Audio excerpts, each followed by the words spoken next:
Hi everyone, I'm Sean Goodison and welcome back to our how-to series for Tanks, our new tank skirmish game. In this video, I'll be going over the steps required to form up your first platoon. Once you've found an adversary, you'll need to agree on a points level. This restricts how much equipment you can bring into battle and goes a long way to determining the length of your game. For your first few games, try fielding a 40-point platoon. Once you've got a hang of the rules, we recommend playing at 100 points for more tactical depth. But as long as you and your opponent agree, you can play at whatever points level you like. Now that you know how many points you have to spend, it's time to pick out some cards. First, select which nation you want to fight for. Currently, we have American, British, German, and Soviet tanks available. Each nation has its own selection of cards marked with a national symbol. Some cards are universal, and on these the national symbol is replaced with a globe. For this example, I'll show you how I put together my British platoon. There are two types of cards in tanks. Tank cards represent the individual physical tanks in their iconic form.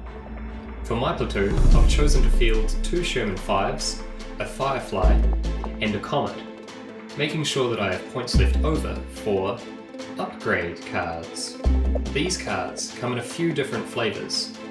First, you have crew cards, and while all tanks have a full crew, these cards represent particularly skilled or experienced soldiers. Each tank card will show you how many crew cards they can hold, which is typically 3 or 4. I've chosen to assign a sharpshooter gunner to my Comet, a hasty loader to my Firefly, and a pair of bloodthirsty gunners to my Sherman 5s. Next you have hero cards. These are special named crew members that boast powerful combinations of abilities. You can only have one instance of each hero across your whole force. Now my Firefly is going to be playing a support fire role, so I've chosen to add Joe Ekins to improve my semi-indirect fire.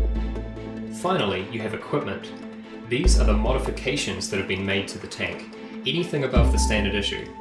In order to turn my Sherman 5s into a surprise threat, I've fitted them both with superchargers, an engine upgrade that makes them fast for one turn. When you have an idea of what you want to field, take a look at the points costs found next to each card's name. Build up your platoon by adding new tanks and upgrades and totaling their points.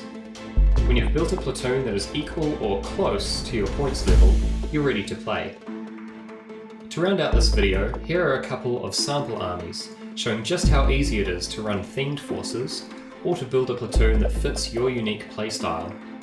Here's a freshly conscripted company of Soviet T-34 tanks.